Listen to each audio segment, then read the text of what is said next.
ভাই আমাদের স্টুডেন্টদের হচ্ছে বুঝলি একটাই প্রবলেম, আমরা পড়াশোনা করি না ভাই, বুঝলি, এটাই হচ্ছে মেন কথা ভাই। আমরা বইটা মন দিয়ে পড়ি না ভাই। এই বই খুলি নামেই খুলি, এখন বই দেখছি, খুলছি, বন্ধ করে রেখে দিচ্ছি, বুঝলি, মন দিয়ে পড়ছি না ভাই।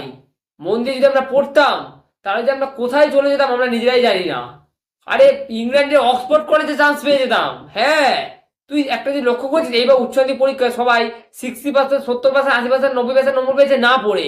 এবার যদি তারা এটা পড়তো, তাহলে ভাই উচ্চ মাধ্যমিকে সবাই ফার্স্ট হতো ভাই, হ্যাঁ। তাহলে এইচএস এ ভাই সবাই ফার্স্ট হতো ভাই, ভাবতে ভাব তাহলে।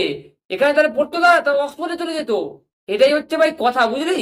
আমরা যদি পড়াশোনা একবার শুরু করে দিই না, মন দিয়ে পড়াশোনা করি না, আমরা কলেজে ভাই টপ করব, টপ করব, টপ কি হয়, টপের টপ, পুরো টপের চপ, পুরো চপ ভেজে দেবো, চপ ভেজে দেবো, বুঝলি। কিন্তু আমরা করি না। এটা আসলে আমাদের একটা নেশা হয়ে গেছে, বুঝলি তো।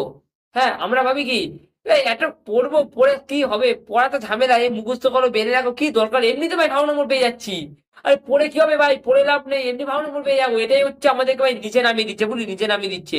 যদি আমরা মন দিয়ে পড়তাম, আর আমরা যে কোথায় থাকতাম, এতদিন ডাক্তার, ইঞ্জিনিয়ারিং, পুলিশ, কি ও তো ছাড়িয়ে যেতাম, বুঝলি। কিন্তু আমরা ভাই পড়ি না ভাই, এটাই হচ্ছে সমস্যা ভাই, বুঝলি।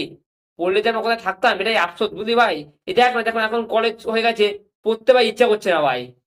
বই ধরছি না ভাই, হ্যাঁ, এই মজা করছি, ফোন দেখছি, এসবই ভাই ভালো, বুঝলি তো ভাই।